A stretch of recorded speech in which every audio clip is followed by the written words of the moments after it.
Rent నన్ను కట్టనివ్వలేదు. నా భోజనమే కాదు అన్నీ కూడా ఆయనే చూసుకున్నారు దగ్గర నా విషయంలో.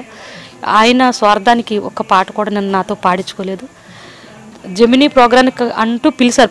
ఫస్ట్నే జెమినీ బోల్ బేబీ బోల్లో పాడించడానికి ఒక్కసారి నన్ను అడిగారు. ఆ తర్వాత ఆ పాటలు పాడించడం, 2 పాటలు స్టేజ్ మీద పాడించడం జరిగింది. అంతవరకే. ఇక తర్వాత ఆయన నన్ను ఏ విషయంలోనూ కూడా నన్ను ఆయనకంటూ నేను ఓ పాట పాడడం కానీ ఏ స్వార్థం లేకుండా ఆయన నన్ను పిలవడం అనేది ఒక గొప్ప విషయం. ఒక చెల్లిలాగా ఆదరించారు. ఆయనకి నేను ఎన్ని జన్మలకైనా రుణపడి ఉంటాను. నా పిల్లలు, నేను రానమ్మ తర్వాత మన కోటి సార్ గారు ఇప్పటికీ కూడా నాకు తెలియని విషయాలు ఎన్నో చెప్తున్నారు.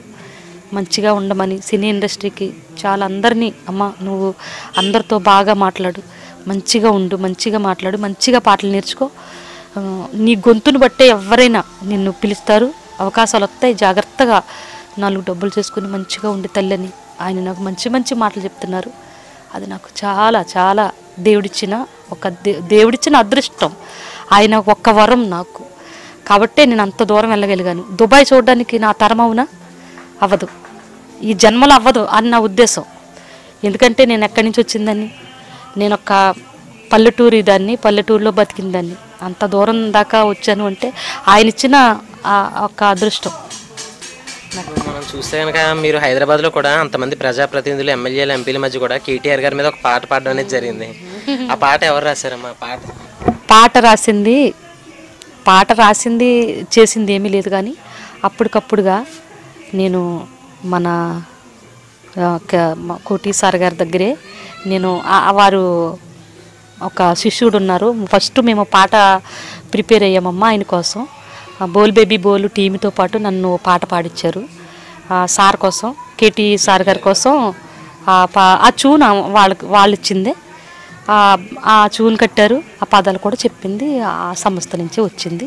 అక్కడ అలా పాడిస్తాను నేను. అంటే అప్పటిదాకా నేను పాడతానని అనుకోలేదు. నేర్చుకుంటున్నాను. నాకు సడన్గా వచ్చేసేంత దమ్ము నాలో లేదు. చదువుకోలేదు కదా, మరి లిరిక్ చూసి చదవలేను కాబట్టి నేను పాడలేనేమో అని భయం ఉంటుంది.